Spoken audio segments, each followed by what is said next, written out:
We've done movies before about how easy it is to create your own custom brush, but typically we've done those out of things like a signature or a logo. But if you want to get more into the creative side, there's so many great possibilities for creating brushes out of anything. If you can select it, you can make it a brush. For example, here's an image from iStock that has just some nice music in the background. So let's just decide to select an area of that. So we'll just kind of arbitrarily, I've got the regular lasso, but if I hold down the Option or Alt key, I can, of course, make any polygonal type selection I wish. So I'm just going to kind of say, yeah, kind of like that. Control or right click to feather, because I want to soften the edge, and let's make it, say, 12. And then we simply go to the Edit menu and choose Define Brush Preset. Now, I know from having looked before that this is the only layer in this document. Obviously, normally you have to check and make sure you're on the correct layer, in this case the background layer. I'm going to call it Music. Click OK. And we'll close that, and then we'll come to this other document, which is a really cool image I found on iStock of a bunch of very old writing. So we're just going to make a big selection of this part in here, because it's very cool old writing. And we'll just, same thing, define that as a brush. I'll call it Writing. And what you have to remember is basically anything that is dark will be the brush, anything that is white will not be visible. Now here, there's a bit of a background, so I'm going to do one more thing. I'm going to click OK to that. There's one other thing I want to do. I'm going to go to here and just go to Levels. And basically all we're going to do is take the black eyedropper and attempt to click on some of the black type. Actually, it'd probably be easier actually to take the white eyedropper and click on the background. There we go. Now we'll define that as a brush, and we'll call it Writing 2. So I have a couple of different options to deal with, and then we can close that and not save the changes.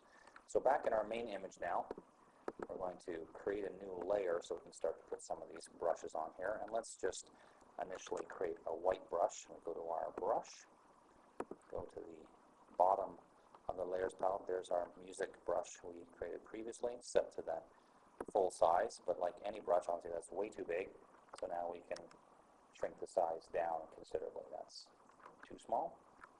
We want somewhere in the middle. As I say that, it still gets giant size again. Okay, something like that. And we just click, and we get this very cool looking image, and of course it's on a layer, so we could fade the opacity. And it just happens by total fluke, because this was not a plan.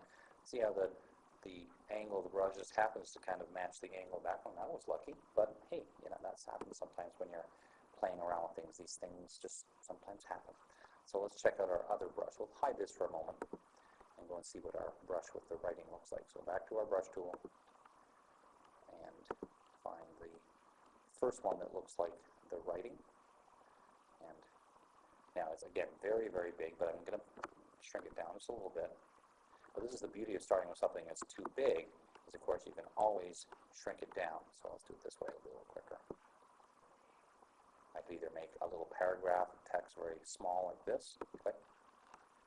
That looks pretty cool. Or make another new layer and hide this one. And go back to our other one. Okay, see, that was the one that had the original background. Still not too bad, but I'm going to use this one just to compare.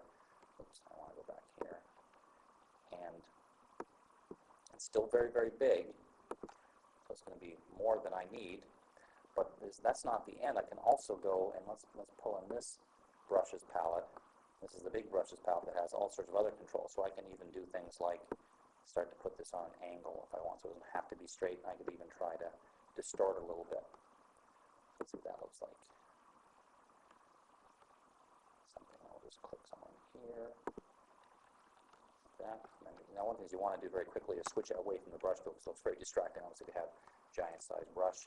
And then once again we can either lower the opacity or change to some blend mode, or do both. So the bottom line is the possibilities, as you can imagine, are just endless. Just a matter of finding some interesting looking document or something that has writing in it or anything you want, and make a big selection. Start bigger than you need and define it as a brush, and you can have all sorts of very, very interesting possibilities. Hey, this is Dave Cross once again. I hope you enjoyed that tip. And ooh, that was weird. You ever had that feeling that someone's like right behind you looking over your shoulder? Huh. anyway, we'll see you next time.